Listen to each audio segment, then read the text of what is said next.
Assalamualaikum warahmatullahi wabarakatuh. Kembali lagi di channel Santri NU. Semoga teman-teman yang sedang beraktivitas dipanjangkan umurnya, dilancarkan rezekinya.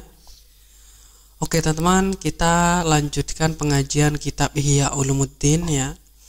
Di sini kita nyampe di bab yang pertama tentang fadilah ilmu ya. Sebelum kita mulai, kita tawasul terlebih dahulu kepada musannif, yaitu Hujjatul Islam Al-Imam Ghazali.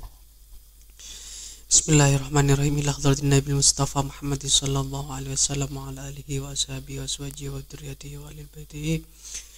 Thumma ila hadrati ikhwanihi minal anbiya wal mursalin wal awliya wasyhadus shalihin.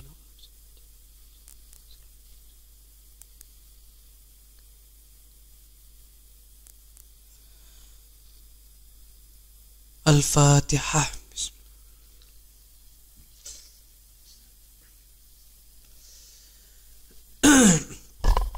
Oke, kita mulai ya teman-teman. Bismillahirrahmanirrahim. Jadi di sini bab yang pertama, al-babul awalu, adapun ini adalah bab yang pertama ya. Jadi di sini Imam Ghazali meletakkan ilmu di paling depan daripada kitab Ihya Ulumuddin. Fi fadlil ilmi wa ta'limi wa ta'allumi wa syawahidihi minal naqli wal aqli.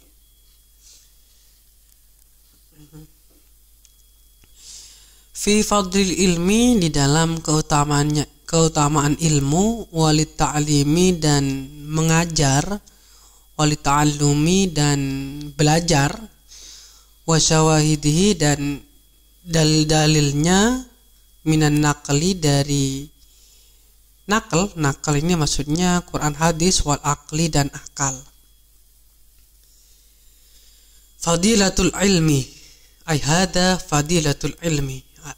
Adapun ini adalah tentang fadilahnya ilmu atau keutamaan ilmu. Oke.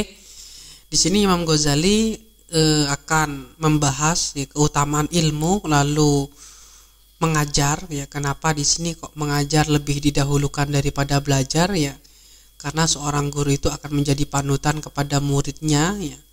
Yang mana otomatis yang akan dibahas pertama di sini oleh Imam Ghazali adalah gurunya terlebih dahulu, mulai dari adabnya ya, penyampaian ilmunya, dan ilmu apa yang disampaikan kepada santrinya. Jadi seperti itu kurang lebihnya.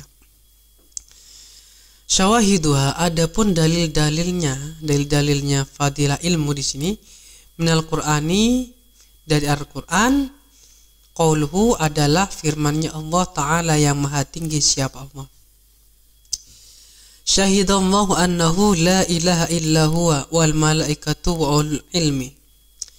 Syahida ini bisa diartikan menyatakan atau bersaksi ya.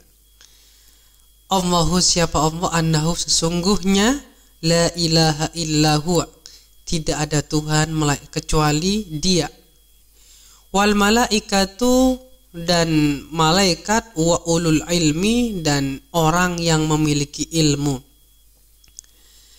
Fandur, maka lihatlah, kaifa bagaimana, bada'a mulai, siapa subhanahu wa ta'ala, siapa Allah subhanahu wa ta'ala, binafsihi dengan dirinya.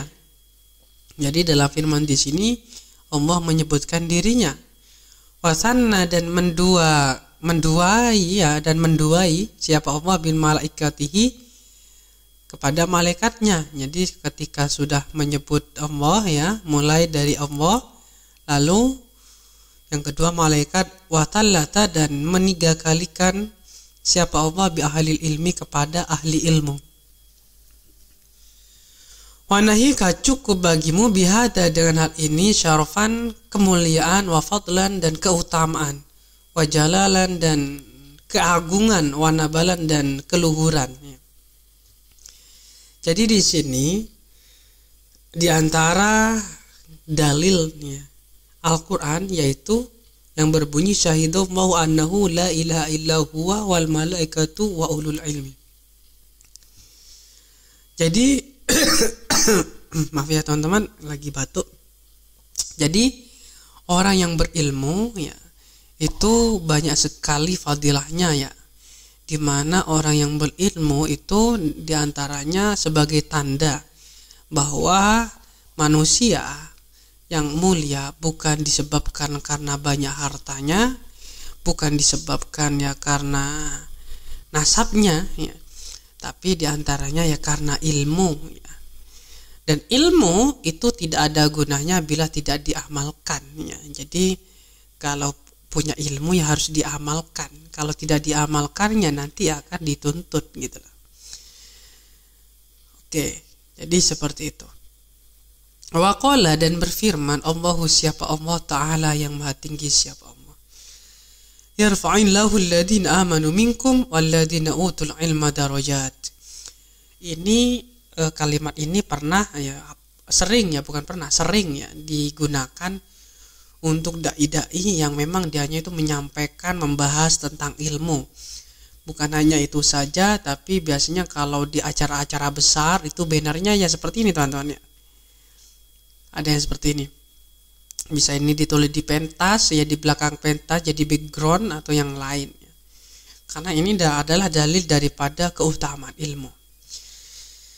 Yarfa'i, mengangkat Allahu, siapa Allah, alladina, kepada orang, amanu, yang beriman, alladina minkum, dari kalian, walladina, dan orang, utul ilma, utu yang diberi mereka al ilma, kepada ilmu, darajat, akan beberapa derajat.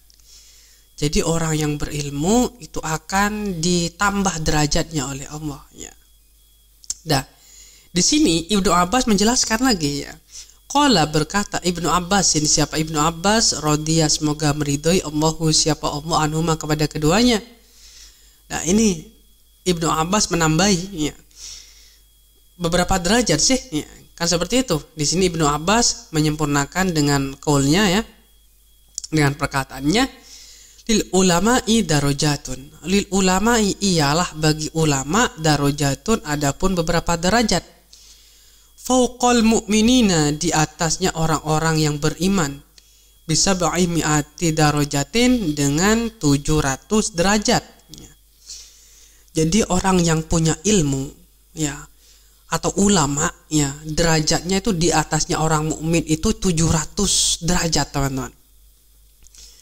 Jadi orang yang berilmu ya di sisi Allah itu luar biasa ya. Di mana dengan ilmu seseorang itu akan sempurna ibadahnya ya. Di mana dengan ilmu seseorang itu akan hati-hati dalam bertindak ya. Dan dengan ilmu seseorang itu bisa bijak dalam menentukan atau mengambil sebuah masalah ya. Oke, di sini di sini Ibnu Abbas berkata bahwasanya ulama derajatnya itu di atas orang mukmin. Lalu di sini diperinci lagi oleh Ibnu Abbas, ma, adapun sesuatu bainad darajataini, ialah di antara dua derajatnya. Ma, adapun sesuatu bainad darajataini, di antara dua derajat, masiratu khamsimi'ati amin, adalah perjalanan 500 tahun ya. Derajatnya orang yang alim, orang yang ahli ilmu dengan orang-orang yang beriman itu 700 derajat. Sedangkan ya di antara satu derajat ke derajat yang lain ya, itu jaraknya seperti perjalanan selama 500 tahun teman-teman. Itu bukan waktu yang sebentar, sangat lama itu teman-teman. Mungkin beberapa periode kalau orang itu ya. Dan di sini bisa dicek di dalam kitab Qutul Qulub ya. Oke, lanjut. Waqala, dan berfirman Allahu, siapa Allah Ta'ala yang maha tinggi, siapa Allah, Qul hal yastawil ladina ya'lamuna wal ladina la ya'lamun ya. Jadi Allah berfirman, Qul, apakah, Qul, katakanlah, hal, apakah, Qul, katakanlah, hal, apakah, yastawi, sama atau menyamai, alladina, orang-orang, ya'lamuna, yang tahu mereka, walladina, dan orang-orang, la ya'lamuna, yang tidak mengetahui mereka. Jadi Allah itu dawuh atau berfirman, apakah sama orang yang punya ilmu dan orang yang tidak punya ilmu? Tentu berbeda. Karena kalau kita lihat dari segi ibadahnya itu berbeda, orang yang tahu ilmu dan orang yang tidak tahu ilmu ya, atau orang bodoh lah ya. Jadi orang alim sama orang bodoh itu jauh teman-teman ya. Dari ibadahnya itu ya lebih utama orang yang ahli ahli ilmu ini. Karena dianya itu punya dasar, punya pegangan ya. Punya wawasan yang luas ya. Jadi seperti itu, apalagi ini berkaitan dengan ilmu agama teman-teman. Waqala dan berfirman siapa Allah Ta'ala, innama yakhshallaha min ibadihi, innama hanya saja atau sesungguhnya yakhsha takut Allah kepada Allah min ibadihi dari hamba-hambanya al ulama'u siapa ulama. Jadi ulama itu ya adalah mereka yang memang yang ahli ilmu, tapi dianya itu takut kepada Allah ya. Jadi seperti itu ya. Jadi punya rasa takut. Ulama ini kan orang yang ahli ilmu ya. Tapi memang ada sebagian ustadz yang menafsirkan ayat ini itu malah dianya itu tidak sesuai dengan yang ada di dalam Al-Qur'an. Malah dianya itu memberi perumpamaan yang tidak masuk akal ya, malah disamakan dengan hewan ya. Ya beda lah ya. Teman-teman pasti tahu lah ya tentang ceramah-ceramah tersebut. Oke, kita lanjut. Waqala dan berfirman Ta'ala siapa Allah Ta'ala, kul katakanlah kafa cukup billahi siapa Allah syahidan menjadi saksi baini di antaraku wa bainakum dan di antara kalian waman dan orang indahu di sisinya ilmul kitabi adapun ilmu kitab atau Al-Qur'an. Ini adalah salah satu dalil dari Al-Qur'an tentang atau yang membahas tentang keutamaan ilmu. Seseorang yang punya ilmu itu akan mulia ya. Dan seseorang yang punya ilmu ibadahnya itu akan lebih sempurna, lebih berbeda dengan sebelum dianya itu punya ilmu, apalagi dianya sudah tergolong ulama ya. Jadi seperti itu. Jadi ulama itu adalah mereka yang memang yang punya ilmu dan takut kepada Allah. Tuh. Sekarang kan banyak sekali orang yang tidak punya ilmu tapi dianya sok-sok mengetahui atas segalanya, padahal dianya itu tidak mondok dan sebagainya. Lah, ini yang harus sangat dihati-hatikan ya orang yang seperti ini. Apalagi berfatwa ya. Harus dikoreksi, harus kita lihat kalau seandainya sesuai ya tidak masalah ya. Tapi kalau seandainya menafsirkan Al-Qur'an dengan pendapatnya sendiri sebagaimana dawuhnya Nabi mangqala fil Qur'an birra'yihi, barang siapa yang berkata tentang Al-Qur'an ya, yang mana itu dengan pendapatnya kurang lebihnya seperti itu hadisnya ya, fal yatabawwa maq'adahu finnar, maka dianya itu ditempatkan di neraka teman-teman, disiapkan temannya di neraka. Jadi seperti itu. Jadi sangat hati-hati ya, kalau seandainya tidak tahu ya bilang tidak tahu, sangat bahaya. Orang yang tidak tahu tapi dianya sok tahu itulah.